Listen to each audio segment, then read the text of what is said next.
হযরত আবু যর গিফারি রাদিয়াল্লাহু তাআলা আনহু সিরিয়ার গিফারি বংশের প্রধান ডাকাত ছিলেন। ডাকাত মক্কা থেকে মদিনা থেকে সিরিয়ায় যাইত ব্যবসা করার জন্য। এই ব্যবসায়িক দলগুলোর উপরে গিফার গোত্রের মানুষগুলো আক্রমণ চালায়া তাদের সম্পদকে ছিনায় নিত। এই ডাকাত দলের সর্দার ছিল হযরত আবু যর গিফারি। আল্লাহু আকবার। আল্লাহ রাসূল যখন নবুয়তের ঘোষণা দিলেন, সিরিয়ায় খবর পৌঁছে গেছে বিশ্ব নবী মুহাম্মদুর রাসূলুল্লাহ সাল্লাল্লাহু আলাইহি ওয়াসাল্লাম নবুয়তের দাবি করেছেন। হযরত আবু যর গিফারি তার এক চাচাতো ভাই উনাইসি নামক এক চাচাতো ভাইকে পাঠায়া দিলেন, ও উনাইসি যা রে যা,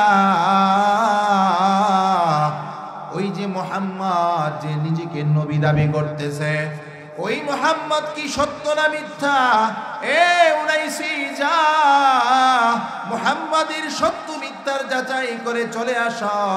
আমি জানতে চাই মুহাম্মদ সত্য নবী না মিথ্যা নবী।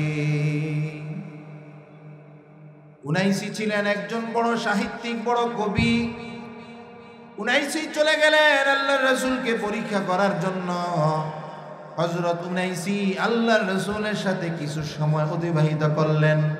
আবু যর গিফারির কাছে ফিরে আসলেন। আবু যর গিফারি রাদিয়াল্লাহু তাআলা আনহুকে আয়েশা বলে, হে ভাই আবু যর, আমি মুহাম্মাদের কাছ থেকে এসেছি। মুহাম্মদ একজন কবিও না, মুহাম্মদ একজন সাহিত্যিকও না। মক্কা মদিনার লোকেরা বলে মুহাম্মদ নাকি একজন জাদুঘর, মুহাম্মদ নাকি পাগল। ও আবু যর গিফারি, আমার অভিজ্ঞতা থেকে, আমার চিন্তা ভাবনা থেকে এটা প্রমাণ করেছে মুহাম্মদ জাদুঘর না, মুহাম্মদ পাগল না, মুহাম্মদ কবি না, সাহিত্যিক না, মুহাম্মদ হলেন মুহাম্মাদুর রাসূলুল্লাহ সাল্লাল্লাহু আলাইহি ওয়াসাল্লাম। আবু যর গিফারি বললেন, তাহলে তো সত্য। চলে গেলেন আল্লাহ রাসূলের কাছে, যে আল্লাহ রাসূলের নসিহত শুনে মুসলমান হয়ে গেছেন। সুবহানাল্লাহ। আবু যর গিফারি মুসলমান হওয়ার পরে উনি যখন ইসলামের ঘোষণা দিলেন, কাফেররা ওনার উপরে ঝাঁপায়া পড়লেন বাইতুল্লাহর প্রান্তরে।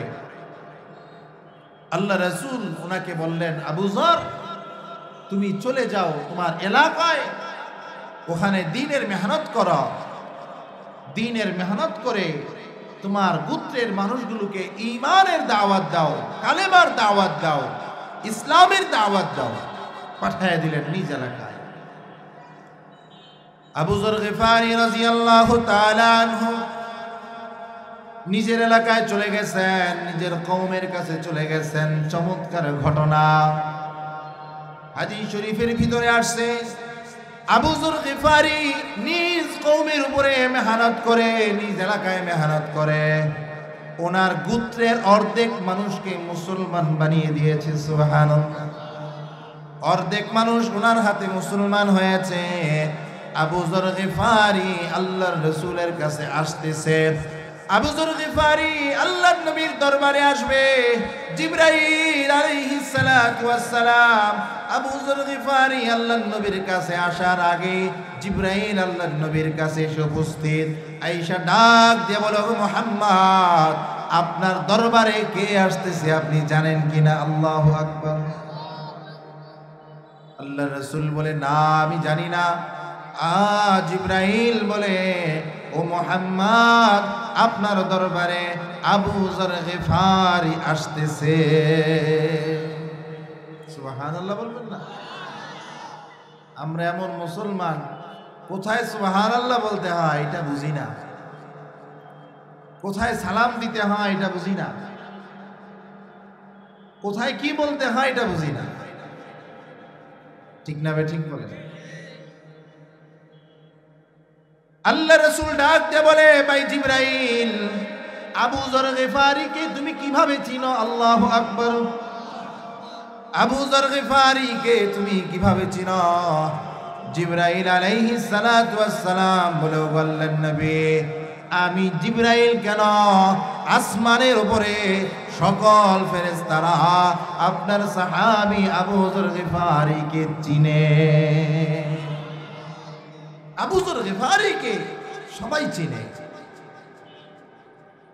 আল্লাহ রাসূল বলে, ভাই জিবরাইল, আবু যর গিফারি কেন এত দামি, কেন তাকে আসমানের ফেরেশতারা পর্যন্ত চিনে, তার কারণ কি আপনি জানেন কিনা?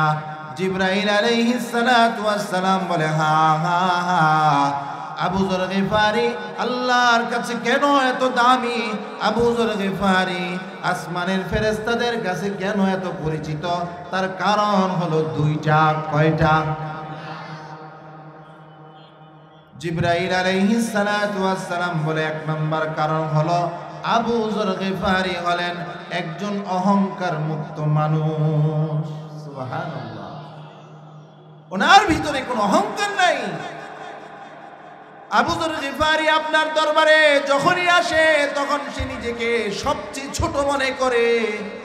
আবু যর গিফারি যখনই আপনার দরবারে আসে সে মনে করে, আবু যর গিফারি, আমি আবু যর গিফারি সবচেয়ে নিকৃষ্ট মানুষ, সবচেয়ে গুনাহগার মানুষ, সবচেয়ে নালায়েক ছোট মানুষ। এই নিরহংকারের কারণে, এই অহংকার মুক্ত হওয়ার কারণে আসমানের ফেরেশতারা পর্যন্ত আবু যর গিফারিকে চিনে। আল্লাহ রাসূল বলে, ভাই জিবরাইল, আরেকটা কি কারণ, যে কারণে আবু যর গিফারিকে ফেরেশতারা পর্যন্ত চিনে? সুবহানাল্লাহ। জিবরাইল আলাইহিস সালাতু ওয়াস সালাম বলে, দ্বিতীয় কারণ হলো আবু যর গিফারি বেশি বেশি ইখলাস তেলাওয়াত করে, সূরা ইখলাস তেলাওয়াত করে। কুল হুয়াল্লাহু আহাদ আল্লাহুস সামাদ লাম ইয়ালিদ ওয়া লাম ইউলাদ ওয়া লাম ইয়াকুল লাহু কুফুয়ান আহাদ। আল্লাহু আকবার। সূরা ইখলাসের ভিতরে আল্লাহ বলেন, হে নবী, আপনি বলে দেন, আল্লাহু আহাদ, আল্লাহ হলেন এক, আল্লাহুস সামাদ, আল্লাহর সমকক্ষ কেউ নাই। আছে? আল্লাহর সমকক্ষ কেউ নাই। লাম ইয়ালিদ ওয়া লাম ইউলাদ, আল্লাহ কারো থেকে জন্ম নেন নাই, কাউকে আল্লাহ রাব্বুল আলামিন জন্ম দেন নাই। ওয়ালাম ইয়াকুল লাহু কুফুয়ান আহাদ, আল্লাহ তাআলা বেনিয়াজ, আল্লাহ তাআলা অমুখাপেক্ষী, দুনিয়ার মানুষ হলো মুখাপেক্ষী। ঠিক কি না বলেন? এই সূরা ইখলাসের বেশি বেশি তিলাওয়াত করার কারণে আবু যর গিফারির এত দাম। আল্লাহ রাসূল সাল্লাল্লাহু আলাইহি ওয়াসাল্লাম হাদিসের মধ্যে বলেন, মাকাম, আল্লাহ রাসূল বলেন, যে ব্যক্তি সূরা ইখলাস তেলাওয়াত করবে, সূরা ইখলাসের পরিবর্তে আল্লাহ তাআলা তাকে জান্নাত দান করে দিবে। ইখলাসের পরিবর্তে আল্লাহ তাআলা তাকে জান্নাত দান করে দিবে। সুবহানাল্লাহ। عن أبي هريرة رضي الله تعالى عنه أن النبي صلى الله عليه وسلم سمع رجل يقرأ قل هو الله أحد الله أكبر। আল্লাহ রাসূল শুনতেছেন একজন ব্যক্তি দাঁড়িয়ে দাঁড়িয়ে পড়তেছে কুল হুয়াল্লাহু আহাদ। ফাকালা, আল্লাহ রাসূল বলেন, ওয়াজাবাত, আল্লাহ তোমার উপরে ওয়াজিব করে দিয়েছে। ওই সাহাবী বলেন, কুলতু মা ওয়াজাতু ওয়াজাবাত, ওগো আল্লাহর নবী, আমার উপরে কোন জিনিস ওয়াজিব হয়ে গেছে? আল্লাহর নবী বলেন, ক্বালা আল জান্নাহ, সূরা ইখলাস পড়ার কারণে আল্লাহ জান্নাত তোমার উপরে ওয়াজিব করে দিয়েছে। এইজন্য সূরা ইখলাস বেশি বেশি পড়ব। তো যদি কোনো ব্যক্তি একবার পড়ে সূরা ইখলাস, কোরআনুল কারীমের 10 পারা তেলাওয়াতের সওয়াব। বাড়িতে যায় বলেন সুবহানাল্লাহ। পড়েন কুল হুয়াল্লাহু আহাদ আল্লাহুস সামাদ لم يلد ولم يولد ولم يكن له كفوا أحد কয় পারা সবাই বলেন আবার পড়েন قل هو الله أحد الله الصمد لم يلد ولم يولد ولم يكن له كفوا أحد কয় পারা আবার পড়েন قل هو الله أحد الله الصمد لم يلد ولم يولد ولم يكن له كفوا أحد কয় খতমের সওয়াব হয়ে গেল এক খতমের সওয়াব শুধু তাই না আল্লাহর রাসূল বলেন কোন ব্যক্তি যদি 10 বার সূরা ইখলাস তেলাওয়াত করে কয়বার সবাই বলেন কয়বার 10 বার যদি সূরা ইখলাস কেউ তেলাওয়াত করে আল্লাহ তাআলা জান্নাতে তার জন্য একটা প্রাসাদ নির্মাণ করে দেয় 10 বার পড়লে জান্নাতে বাড়ি বানায়া দেয় আল্লাহু আকবার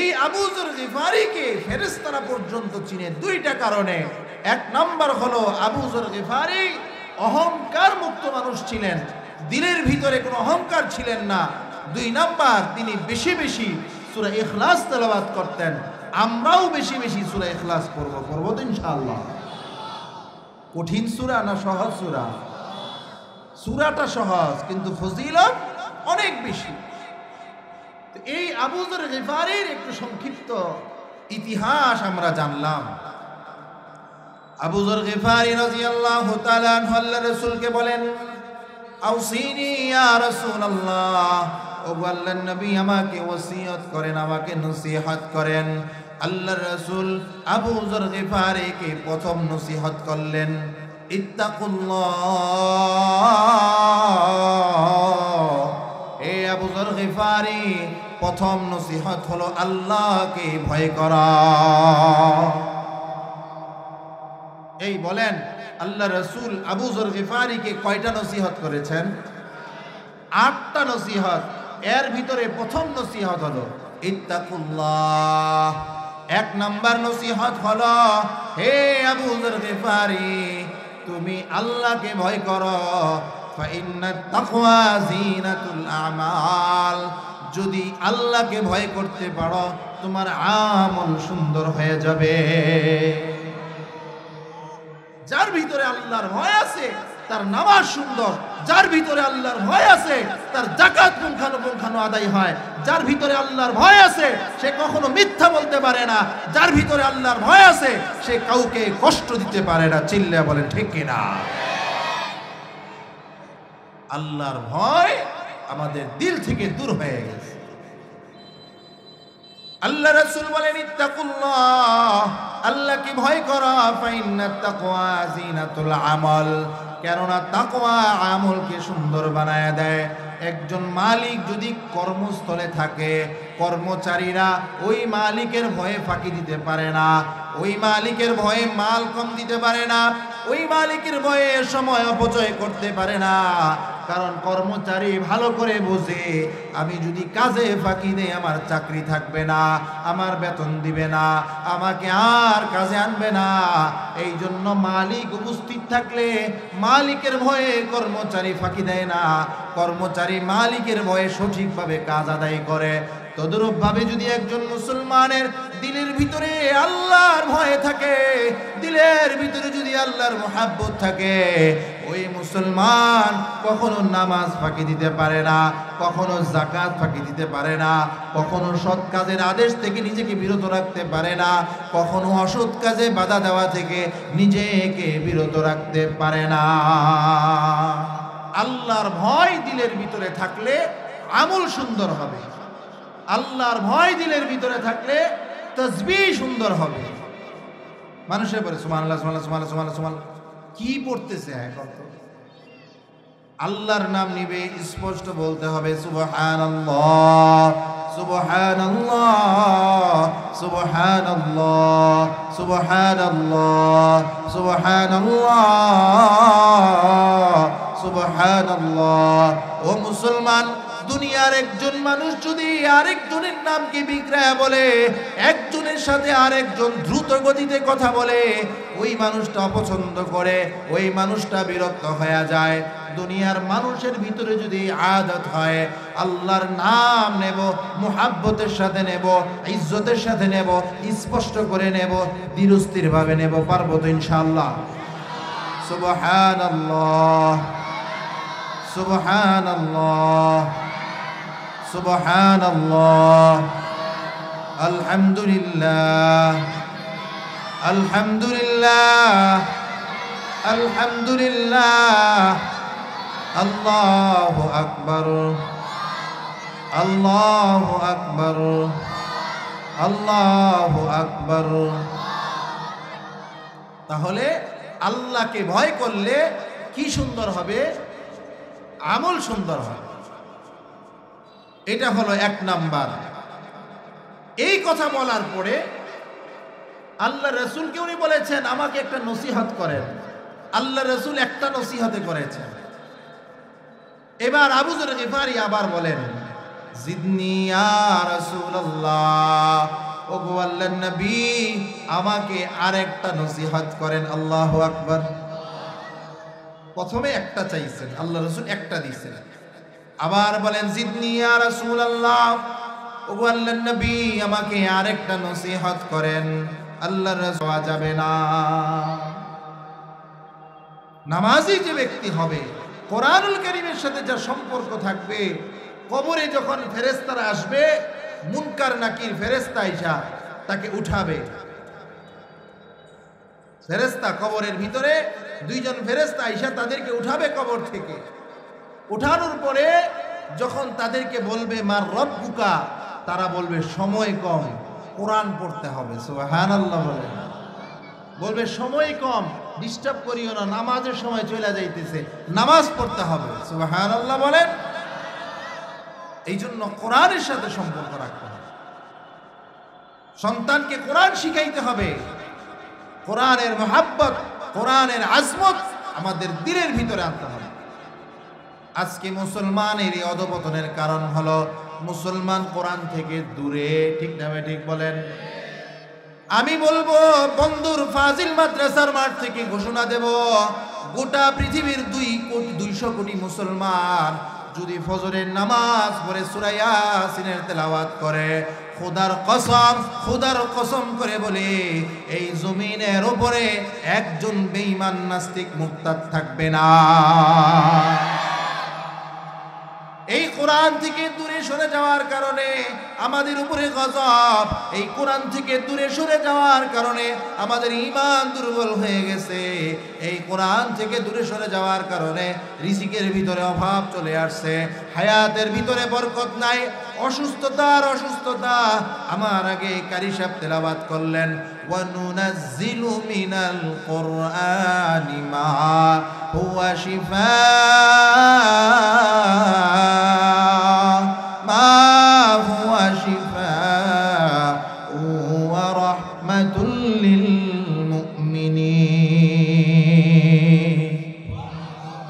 আল্লাহ বলে এই কোরআন আমি নাজিল করেছি। মুসলমান ইমানদার অসুস্থ হয়েছ, কোরআন তেলাওয়াত করো, এই কোরআন তোমাকে সুস্থ বানায়া দেবে। এই মুসলমান ইমানদার, এই কোরআনকে আমি গোটা পৃথিবীর জন্য রহমত বানাইছি।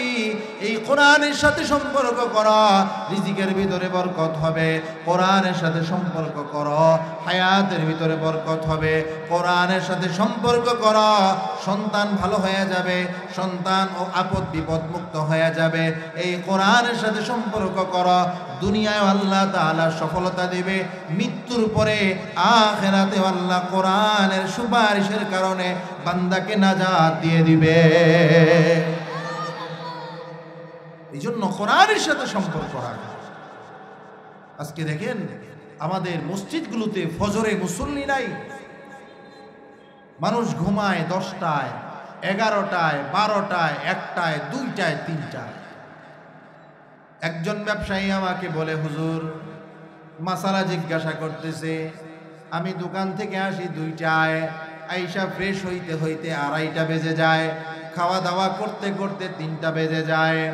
মোবাইলটা হাতে নিলে 4টা বেজে যায়, বা একটু টিভিতে খবর দেখি 4টা বেজে যায়। আমি যদি 4টার পরে ফজরের নামাজ পড়ে ঘুমায়া পড়ি, আমার কোনো সমস্যা হবে কিনা? আমি বললাম হ্যাঁ, অবশ্যই সমস্যা হবে। কারণ জামাত ছাড়া আপনি যদি নামাজ পড়েন, ইচ্ছাকৃতভাবে জামাত ছাড়লে এই নামাজে কোনো ফায়দা হবে না। উনি তো নামাজ পড়ে, আমাদের মা বোনেরা সিরিয়াল দেখে, সিরিয়াল মেনটেন করে। বোঝেন নাই কথাটা? ভারতের কিছু চ্যানেল এখন বাংলাদেশের চ্যানেলগুলো ওদের মতো সিস্টেম করে নিয়ে আসছে। একটা কথা বলবে, এটারে 5 মিনিট লাগায়, এই এখান থেকে সেখানে না, এই আওয়াজ দেয়, সেই বাজনা দেয়। মানে মুসলমানের হায়াতের লম্বা একটা সময় যেন সে এই সিরিয়াল মেনটেনে তার চলে যায়, সে যেন এই সিনেমা দেখে টিভির সাথে সম্পর্ক হয়। এই জন্য 10 মিনিটের গল্পটারে বানায় 1 বছর লাগায়। ঠিক না? ঠিক বলেন। আবার সুযোগ রাখছে, যদি কোনো কারণে রাতে ব্যস্ততায় ছুটে যায়, সকালবেলা এটাকে কাজা করা যায়, পুনঃপ্রচার যেটাকে বলে। ঠিক না? ঠিক বলেন। এই সিরিয়াল মেনটেন করতে যায়া আমার মা আমার বোন ঘুমায় দেরি করে, ফজরের নামাজ পড়ে না, কোরআন তেলাওয়াত করে না। আমার ভাই দোকানদারি করে, দোকানটা তার জন্য গুরুত্বপূর্ণ, ফজরের নামাজটা গুরুত্বপূর্ণ না। ও মুসলমানের সন্তান, আপনি আমি মুসলমান দাবি করি, ফজরের নামাজ পড়ি না, হতে পারে না। আল্লাহ রাসূল বলেন, কোন ব্যক্তির ঈমান আছে এই বিষয়টা তখনই স্বীকৃতি দেওয়া যায় যখন আল্লাহর বান্দা ফজরের নামাজ মসজিদে জামাতে পড়ে। এই জন্য কোরআনের সাথে সম্পর্ক রাখতে, ইয়াসিন সূরা যদি আপনি সকালবেলা পাঠ করেন, আল্লাহ রাসূল বলেন কোন ব্যক্তি ফজরের পরে সূরা ইয়াসিন তেলাওয়াত করলো তো আল্লাহ তাআলা সারা দিনের জিম্মাদার হয়ে যান। সুবহানাল্লাহ। সারা দিনের আপনার ঘরের যত জিম্মাদারি আছে সব আল্লাহ তাআলা পুরা করে দেন, সব কিছুর ভিতর আল্লাহ বরকত বাড়ায়। এই জন্য আপনি না পারলে সন্তানকে দিয়ে পড়াবেন, বিবিকে দিয়ে পড়াবেন, বলবেন সূরা ইয়াসিন তেলাওয়াত করো, আমরা শুনি। আমাদের মাদারিসে কওমিয়াগুলো কোনো সরকারি আয় নাই, কোনো সরকারি অনুদান নাই, আপনারাও মাঝে মাঝে দান করেন, তারপরও এত খরচ, এত ছাত্র কিভাবে চলে? আমরা বলবো একমাত্র কোরআনের বরকতে, এই সূরা ইয়াসিন, সূরা ওয়াকিয়া, সূরা মুলুকের তিলাওয়াতের বরকতে আল্লাহ তাআলা রিজিক বাড়ায়া দেয়। এই জন্য কোরআনের সাথে সম্পর্ক রাখবো তো ইনশাআল্লাহ। এই মাদ্রাসাগুলো হলো কোরআনের ঘাঁটি, এই মাদ্রাসাগুলো থেকে কোরআন শিখা হয়, শিখানো হয়। এই জন্য এই মাদ্রাসাগুলোর সাথে সম্পর্ক রাখা, যেন কোরআন জিন্দা থাকে, যেন কোরআন সহিহ শুদ্ধভাবে এই জমিনের উপরে প্রতিষ্ঠা থাকে। এই জন্য এই মাদ্রাসাগুলোর সাথে সম্পর্ক রাখা, মহাব্বত করা। তাহলে কয়টা নসিহত গেল? সবাই বলেন। 1 নাম্বার নসিহত কি? সবাই বলেন। আল্লাহকে ভয় করা। আল্লাহকে ভয় করলে কি হবে? কি বললাম, কি শোনাইলাম? আরে ভাই, আল্লাহকে ভয় করলে ইবাদত সুন্দর হবে। বলেন, আল্লাহকে ভয় করলে কি হবে?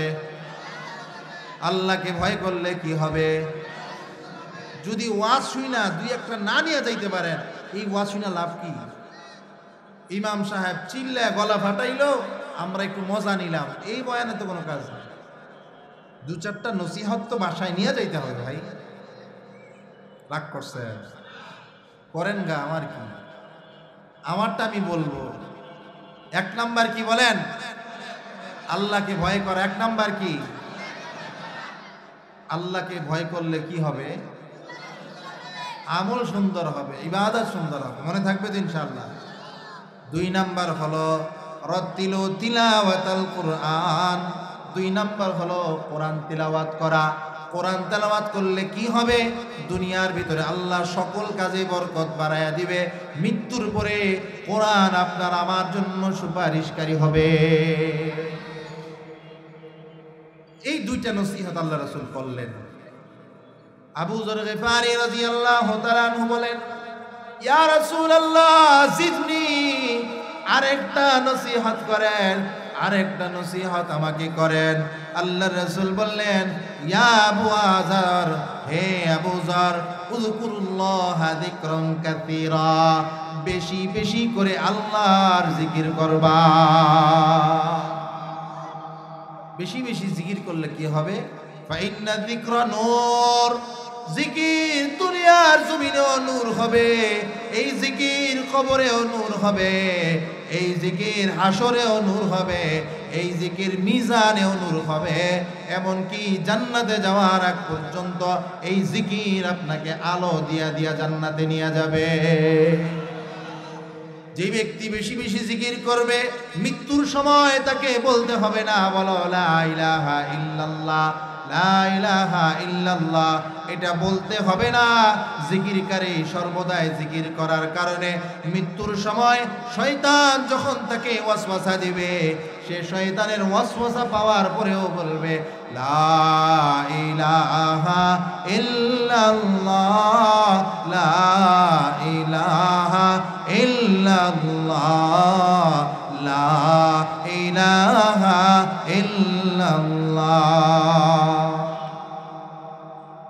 তাহলে 3 নম্বর নসিহত কি? বেশি বেশি জিকির, সকাল সন্ধ্যা জিকির করা। কুরআনুল কারীমে আল্লাহ বলেন, ইয়া আইয়ুহাল্লাযীনা আমানু যিকুরুল্লাহা যিকরান কাসীরা। হে ঈমানদার, তুমি যদি নিজেকে ঈমানদার দাবি করতে চাও, সকাল সন্ধ্যা বেশি বেশি জিকির করো। ফজরের পরে 100 বার পড়বেন সুবহানাল্লাহি ওয়া বিহামদিহি, ফজরের পরে 100 বার পড়বেন লা ইলাহা ইল্লাল্লাহ, ফজরের পরে 100 বার পড়বেন সুবহানাল্লাহ, 100 বার পড়বেন আলহামদুলিল্লাহ, 100 বার পড়বেন আল্লাহু আকবার, 100 বার পড়বেন আল্লাহ আল্লাহ আল্লাহ আল্লাহ আল্লাহ আল্লাহ আল্লাহ, 100 বার পড়বেন লা হাওলা ওয়ালা কুওয়াতা ইল্লা বিল্লাহ, 100 বার পড়বেন হাসবুনাল্লাহু ওয়া নি'মাল ওয়াকিল, নি'মাল মাওলা ওয়া নি'মান নাসির, হাসবুনাল্লাহু ওয়া নি'মাল ওয়াকিল, নি'মাল মাওলা ওয়া নি'মান নাসির। 100 বার পড়বেন সাল্লাল্লাহু আলাইহি ওয়াসাল্লাম। আপনাকে জান্নাতে যাওয়ার জন্য কোনো কিছু আটকায়া রাখতে পারবে না। আবার সন্ধ্যায় পড়েন 100 বার সুবহানাল্লাহ, 100 বার আলহামদুলিল্লাহ, 100 বার আল্লাহু আকবার, লা ইলাহা ইল্লাল্লাহ, আল্লাহ আল্লাহ আল্লাহ আল্লাহ, লা হাওলা ওয়ালা কুওয়াতা ইল্লা বিল্লাহ, হাসবুনাল্লাহু ওয়া নি'মাল ওয়াকিল, নি'মাল মাওলা ওয়া নি'মান নাসির। বান্দা যখন বলে আল্লাহ আমার ব্যবসা আমার জন্য যথেষ্ট নয়, আমার চাকরি আমার জন্য যথেষ্ট নয়, আমার সন্তান আমার জন্য যথেষ্ট নয়, আমার বাড়ি গাড়ি আমার জন্য যথেষ্ট নয়, আমার টাকা পয়সা আমার জন্য যথেষ্ট নয়, আমার জন্য একমাত্র যথেষ্ট হলেন আল্লাহ, আপনি আপনি আমার হাজত পূরণ করে দেন। আল্লাহ বলে বান্দা আমি তোমার সকল জিম্মাদারির মালিক হয়ে গেলাম। এই জন্য বেশি বেশি জিকির করবো তো ইনশাআল্লাহ, নাকি? কাজ করতেছি কি করব? জিকির করব। কাঠ মিস্ত্রি কাঠ কোচায়, বলবে সুবহানাল্লাহ সুবহানাল্লাহ সুবহানাল্লাহ সুবহানাল্লাহ, পারা যাবে না? কৃষক জমিনে ধান ফেলবে, বলবে সুবহানাল্লাহ সুবহানাল্লাহ। ও মুসলমান ইমানদার, এই সুবহানাল্লাহর ভিতরে আল্লাহ তাআলা এত মজা রাখছে, এত মজা রাখছে। সুবহানাল্লাহ যখন বলে বান্দা আল্লাহকে ডাক দে, বলে সুবহানাল্লাহ সুবহানাল্লাহ। আল্লাহ ফেরেশতাদেরকে বলে ও ফেরেশতারা, আমার বান্দা আমাকে পবিত্র বলতেছে। যেই বান্দা আমাকে পবিত্র মনে করতেছে, যেই বান্দা আমার পবিত্রতা বর্ণনা করতেছে, আমাকে পবিত্র বলতেছে, ও ফেরেশতারা সাক্ষী থাকো, আমি আমার সেই বান্দাটাকে গুনাহ মুক্ত বানাইয়া তাকেও পবিত্র বানাইয়া দিলাম। আরো আসতে বলে সুবহানাল্লাহ। এই জন্য মুসলমান বেশি বেশি জিকির। কৃষক জমিনে ধান কাটবে, বলবে সুবহানাল্লাহ। চাকরিজীবী কাজ করবে, ফাঁকে ফাঁকে পড়বে সুবহানাল্লাহ। গাড়ি ড্রাইভার গাড়ি চালাবে, পড়বে সুবহানাল্লাহ সুবহানাল্লাহ। প্রত্যেকটা মুসলমান যখন এই জিকিরের আমল চালু করে দিবে, এই জিকির বেশি বেশি করবে, ইনশাআল্লাহ প্রত্যেকের কাজের ভিতরে আল্লাহ বিপদ থেকে তাকে হেফাজত করবে। ড্রাইভার গাড়ি চালায়, যদি বলে সুবহানাল্লাহ সুবহানাল্লাহ, অ্যাক্সিডেন্ট হয়ে গেছে, বলেন তো সে কি জান্নাতি না জাহান্নামী? জোরে বলেন। আল্লাহ রাসূল বলেন, মান মাতা ওয়া হুয়া ইয়ালামু আন্নাহু লা ইলাহা ইল্লাল্লাহ দাখালাল জান্নাহ। কোন ব্যক্তি যদি মৃত্যুর সময়ে তার দিলের ভিতরে এটা থাকে যে আমার সৃষ্টিকর্তা আল্লাহ, আল্লাহর ইবাদত করে, আল্লাহ ছাড়া কোনো মাবুদ নাই, আল্লাহ বলে, আল্লাহ রাসূল বলেন, আল্লাহ তাআলা মৃত্যুর পরে তাকে জান্নাত দান করে দিবে। আরেক হাদিসের মধ্যে আসছে, মান আখিরা কালামা লা ইলাহা ইল্লাল্লাহ দাখালাল জান্নাহ। যে ব্যক্তির শেষ কথাটা হবে লা ইলাহা ইল্লাল্লাহ, আল্লাহ তাকে জান্নাতে প্রবেশ করাবেন। সুবহানাল্লাহ। তাহলে আল্লাহ রাসূল যে আবু যর গিফারীকে নসিহত করলেন, কয়টা নসিহত? মোট 8টা, তার ভিতরে 3টা আমরা শিখলাম। কয়টা? 1 নাম্বার বলেন কি? আরো জোরে বলেন। আল্লাহকে ভয় করলে কি হবে? এই তো শাবাশ, ঠিক আছে, এবারে না ছাত্র, মাশাআল্লাহ। 2 নাম্বার বলেন কি? কোরআন তেলাওয়াত করা। কোরআন তেলাওয়াত করলে কি হবে? দুনিয়ায় বরকত, আখিরাতে নাজাত। দুনিয়ায় বরকত, আখিরাতে নাজাত। 3 নাম্বার কি? বেশি বেশি জিকির। শুধু জিকির না, বেশি বেশি জিকির। কি? বেশি বেশি জিকির করবেন। বেশি বেশি জিকির করলে দুনিয়াতে এটা আপনার জন্য নূর হবে, কবরেও নূর হবে, হাসরেও নূর হবে, মিজানেও নূর হবে। ঠিক কিনা বলেন? কয়টা গেল? 3টা। এই 3টা নসিহত করার পরে আবু যর গিফারী বলে, জিদনি ইয়া রাসূলুল্লাহ, ওগো আল্লাহর নবী আমাকে আরেকটা নসিহত করেন। আল্লাহু আকবার। আল্লাহ রাসূল 4র্থ নসিহত করলেন, উসকুতু, চুপ থাকো, জবানকে হেফাজত করো, জবানকে বন্ধ রাখো, যেই জবানকে অসৎ জায়গায় ব্যবহার করিও না। জবানকে যত ব্যবহার করবেন তত বেশি গুনাহ হবে। জবানকে যত চুপ রাখবেন, এই জবান তত বেশি গুনাহমুক্ত থাকবে। ঠিক কিনা বলেন? ফাইন্নাস সাকিতা তাবদাউশ শাইতান। যে ব্যক্তি চুপ থাকে, আল্লাহর রাসূল সাল্লাল্লাহু আলাইহি ওয়াসাল্লাম বলেন, শয়তান তার থেকে দূরে থাকে, শয়তান তার কাছে আসতে পারে না। আর যে বেশি কথা বলে, শয়তান তার কাছে বেশি আসে। যে কম কথা বলে, যে চুপ থাকে, শয়তান তার কাছে আসতে পারে না। একটা হাদিস শোনাই আপনাদেরকে। রাসূলুল্লাহ সাল্লাল্লাহু আলাইহি ওয়াসাল্লাম বলেন, عن عمران بن حسين رضي الله تعالى عنه أن رسول الله صلى الله عليه وسلم قال, হযরত ইমরান ইবনে হুসাইন বলেন, আল্লাহর রাসূল সাল্লাল্লাহু আলাইহি ওয়াসাল্লাম বলেছেন, মাকামুর রাজুলি বিসামতি, মাকামার রাজুলি বিসামতি। কোন ব্যক্তি যদি চুপচাপ দাঁড়ায়া থাকে, এখন কথা বলার দরকার, কথা বলে না, চুপচাপ দাঁড়ায়া থাকে, কোনো কথা বলে না, জবানকে হেফাজত করে, আল্লাহ রাসূল বলেন, আফযলু মিন ইবাদাতি 60 সানা, 60 বছর নফল ইবাদতের চাইতে চুপচাপ দাঁড়ায়া থাকার ফজিলত বেশি। তাহলে চিন্তা করেন, বেশি কথা বলাতে ফজিলত না চুপ থাকাতে ফজিলত? আয় হায় হায়, যেই পরিমাণ কথা আমরা বলি জীবনে, এই যে আল্লাহ ঠোঁট দিছে, বনবন বনবন চলতেই থাকে। 2 জন দাঁড়ায় কথা বলতেছে, একজন যাইতেছে, এই কি কই একটু শুনি দাও, তো শুই না যায়, তাদের মুখে থেকে কথা টান দিয়া শুরু করছে গল্প। ঠিক না ভাই? ঠিক বলেন। আপনার কি ডাকছে এখানে কথা বলতে বলছে? কে বলছে আপনার এখানে আসতে? ঠিক না ভাই? ঠিক।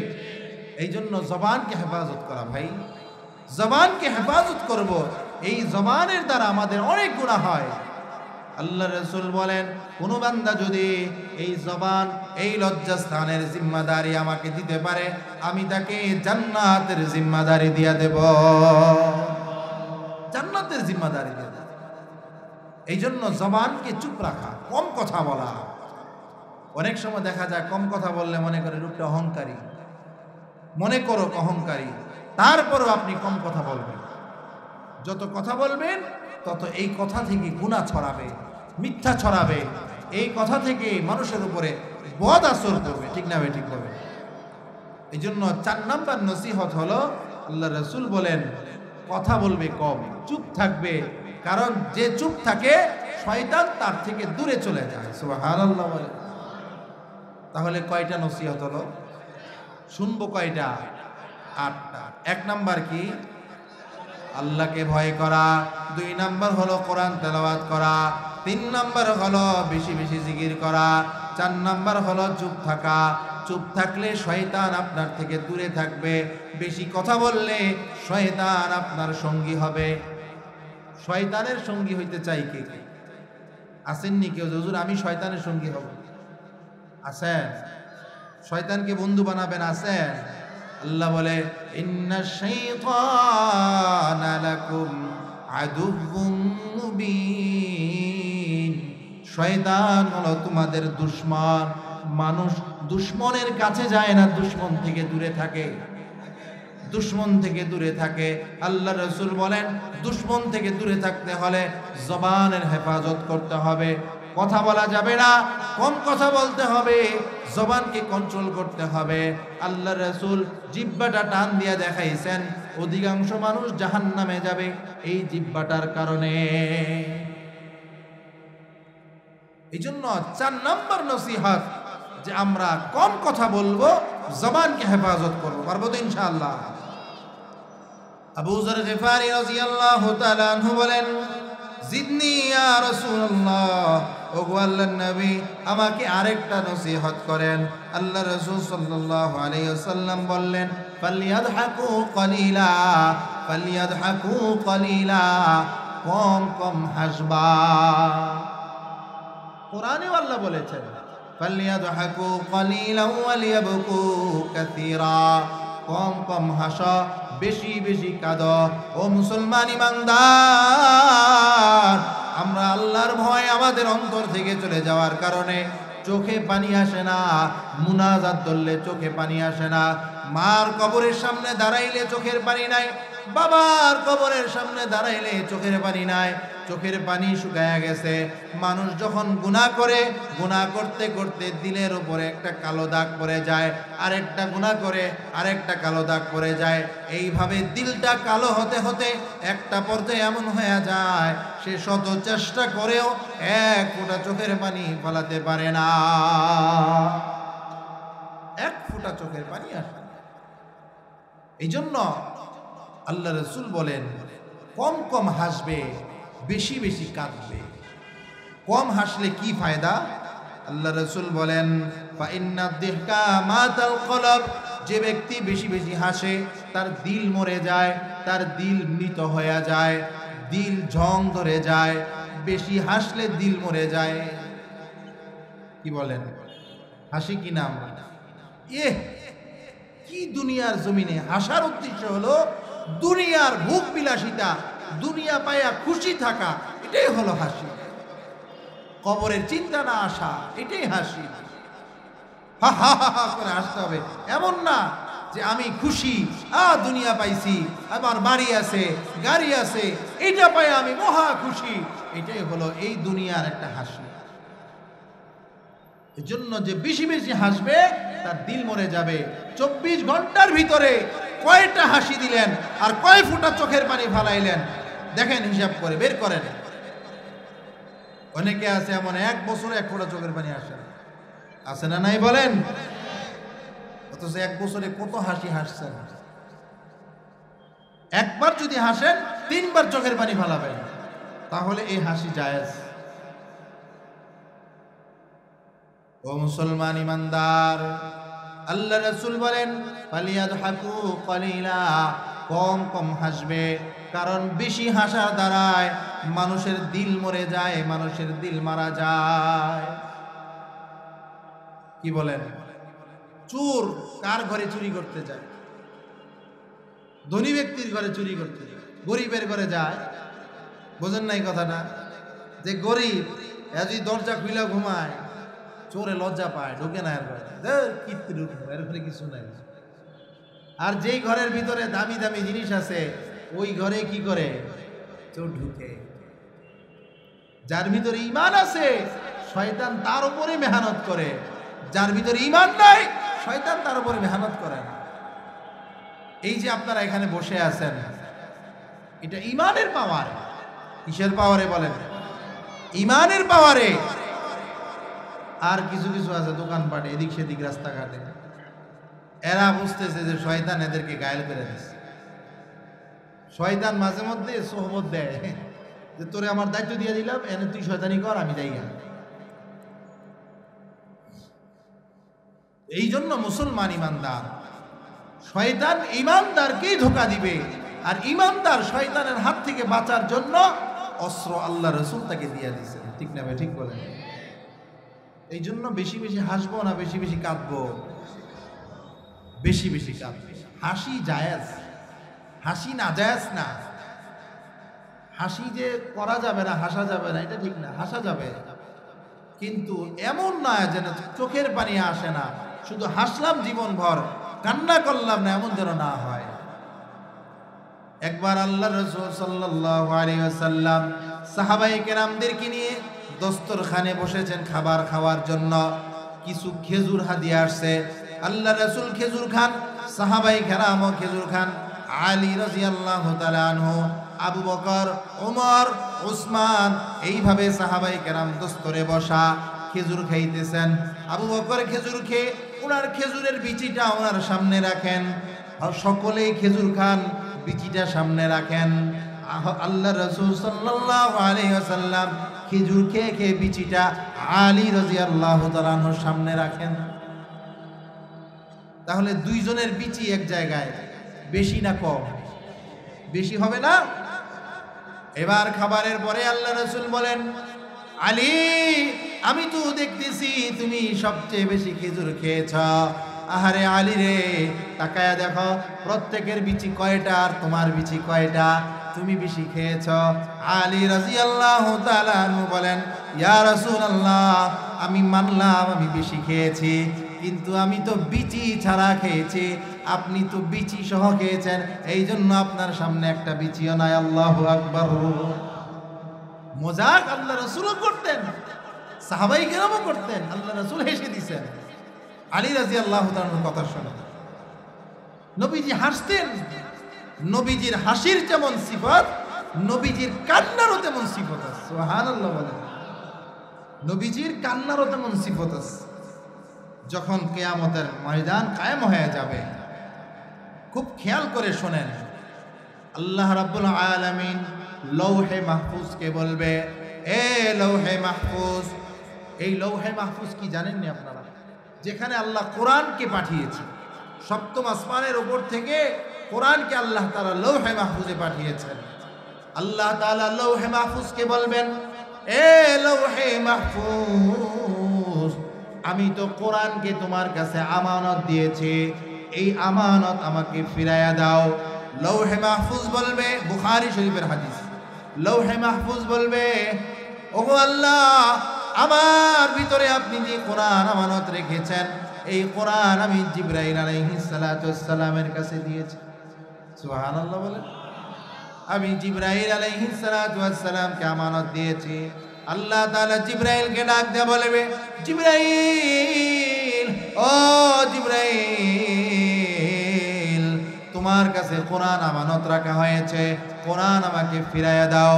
জিবরাইল আলাইহিস সালাতু ওয়াস সালাম ডাক দিয়ে বলবে, আল্লাহ মালিক, আপনার দেওয়া কোরআন আপনার হাবিব, আপনার পয়গম্বর, আপনার বন্ধু মুহাম্মাদুর রাসূলুল্লাহ সাল্লাল্লাহু আলাইহি ওয়াসাল্লামের কাছে আমানত দিয়েছি।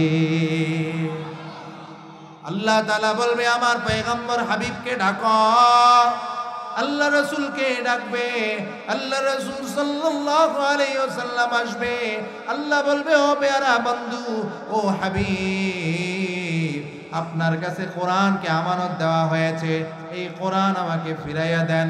আল্লাহর রাসূল বলবে আল্লাহ, আল্লাহর রাসূল ডাক দিয়ে বলবে আল্লাহ, আমি তো এই কোরআন আমার উম্মতের কাছে আমানত রেখেছি, আমার উম্মতকে আমানত দিয়েছি, এই কোরআন আমার উম্মতের কাছে আছে। বলেন তো আমাদের কাছে কোরআন আসেনি? কি এর আছে? যারা আছে বলছে দাঁড়ান তো দেখি সূরা বাকারা তেলাওয়াত করেন, করেন দেখি, তাহলে বোঝা যাবে কোরআন কতটুকু আছে। কোরআন যে আল্লাহ রসুল আমাদের কাছে আমানত দিয়ে গেছে, আমরা কি আমানত রক্ষা করতে পেরেছি? কথা বলতে ভয় পান? কোরআনের কথা বলতে ভয় লাগে নাকি? আমাদের উপরে যে আমানত দিয়ে গেছে, এই আমানত আমরা রক্ষা করতে পারি নাই। কোরআন শিখি নাই, কোরআনের সাথে সম্পর্ক করি নাই, কোরআনের হুকুম মানি নাই, আমানতের খেয়ানত করেছি।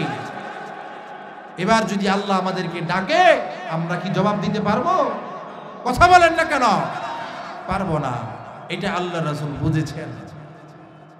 আল্লাহ রাসূল বলেন আল্লাহ আমার উম্মতের কাছে আমি আমানত দিয়েছি, কিন্তু গো আল্লাহ আমার উম্মত দুর্বল, আমার উম্মতের ঈমান দুর্বল। আল্লাহ আপনি আমাকে একটু সুযোগ দেন, আমি আমার উম্মতের পক্ষ থেকে আপনাকে আমানত বুঝাইয়া দিব। আল্লাহ তাআলা বলেন ওগো আল্লাহর হাবিব, আপনাকে সুযোগ দিলাম। আল্লাহ আদম আলাইহিস সালাতু ওয়াস সালামের কাছে আদম আলাইহিস সালাতু ওয়াস সালামকে বলবে আবুনা আদম, হে আদম আপনি হলেন গোটা মানব জাতির পিতা, আর আমি হলাম গোটা মানব জাতির রাসূল। ও বাবা আদম, চলেন আমরা একটা মশওয়ারা করি, একটা পরামর্শ করি। আদম আলাইহিস সালাতু ওয়াস সালাম বলবে কি পরামর্শ? আল্লাহর রাসূল বলবে আপনার সন্তানদের কাছে, আমার উম্মতের কাছে আল্লাহ কোরআনের যে আমানত দিয়েছে, এই আমানতের জিম্মাদারি আপনি 50% নিবেন, আমি 50% নিব। আল্লাহু আকবার।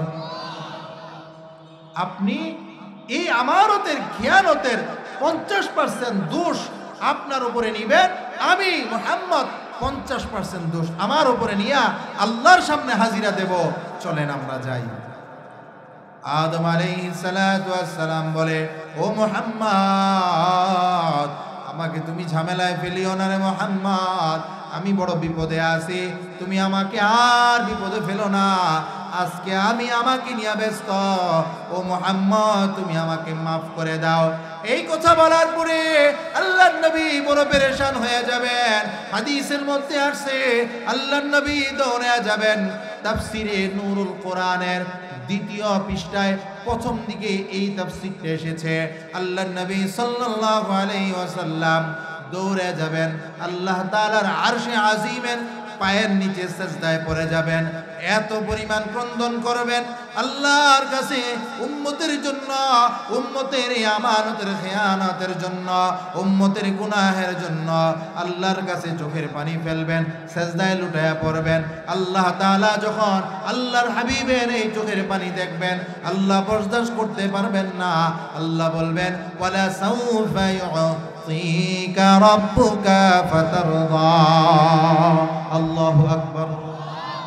আল্লাহ বলবে ও মুহাম্মদ ইরফা রাসাকা, মাথা উঠান, আর চোখের পানি ফেলাবেন না। ও মুহাম্মদ আমি আপনাকে এত দেওয়া দেব, আপনি খুশি হয়ে যাবেন, আপনার উম্মতের এই আমানতের খেয়ানত আমি আল্লাহ মাফ করে দিলাম। মুহাম্মদ সাল্লাল্লাহু আলাইহি সাল্লাম উম্মতের জন্য যেমন হেসেছেন, আবার উম্মতের জন্য সেজদায় পড়ে পড়ে চোখের পানি ফেলাইছেন, ঠিক না বে ঠিক বলেন? এই জন্য বেশি বেশি কাঁদবো, কম কম হাসবো। বেশি বেশি কাঁদবো, কম কম হাসবো। পারবো তো ইনশাআল্লাহ? কয়টা গেল? 5টা। বাকি আছে কয়টা? 3টা। শুনতে চান? তাহলে একবার রিপিট করি। 1 নাম্বার কি? সবাই বলেন। 2 নাম্বার কোরআন তেলাওয়াত করা। 3 নাম্বার বেশি বেশি জিকির করা। 4 নাম্বার চুপ থাকা। 5 নাম্বার কম কম হাসা, বেশি বেশি কাঁদা। হযরত আবু যর গিফারি রাদিয়াল্লাহু তাআলা আনহু বলেন, জিদনি ইয়া রাসূলুল্লাহ, ও আল্লাহর নবী আরো নসিহত করেন। আল্লাহর রাসূল সাল্লাল্লাহু আলাইহি ওয়াসাল্লাম 6 নম্বর নসিহত করলেন, ইযা তাকাল্লামা ফাতাসাদ্দাকা।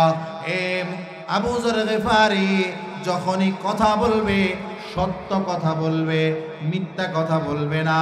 কারণ ফা ইন্না সিদকা ইউনজি, সত্য কথা মানুষকে মুক্তি দেয়।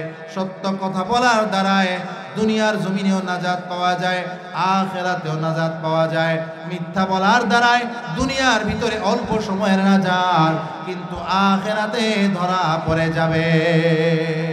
তাহলে 5 নাম্বার চলে গেল। 6 নাম্বার আল্লাহ রাসূল বলেন যে যখনই কথা বলবে সত্য কথা বলবে, কারণ সত্য মানুষকে নাজাত দেয়। ঠিক কিনা বলেন? 7 নাম্বার রাসূলুল্লাহ সাল্লাল্লাহু আলাইহি ওয়াসাল্লাম বলেন, প্রত্যেকটা কাজ হবে আল্লাহর জন্য। কার জন্য বলেন? যেই কোনো কাজ করবে আল্লাহর সন্তুষ্টির জন্য করবে। দুনিয়ার কে ভালো বললো, দুনিয়ার কে খারাপ বললো দেখার বিষয় না। প্রত্যেকটা কাজ হবে আল্লাহর জন্য। প্রত্যেকটা ভালো কাজ করবে আল্লাহর জন্য। প্রত্যেকটা খারাপ কাজ থেকে বেঁচে থাকবে, তাও আল্লাহর জন্য। এই জন্য আল্লাহর রাসূলের উপদেশ হলো বেশি বেশি করে আল্লাহর জন্য ভালো কাজ করা।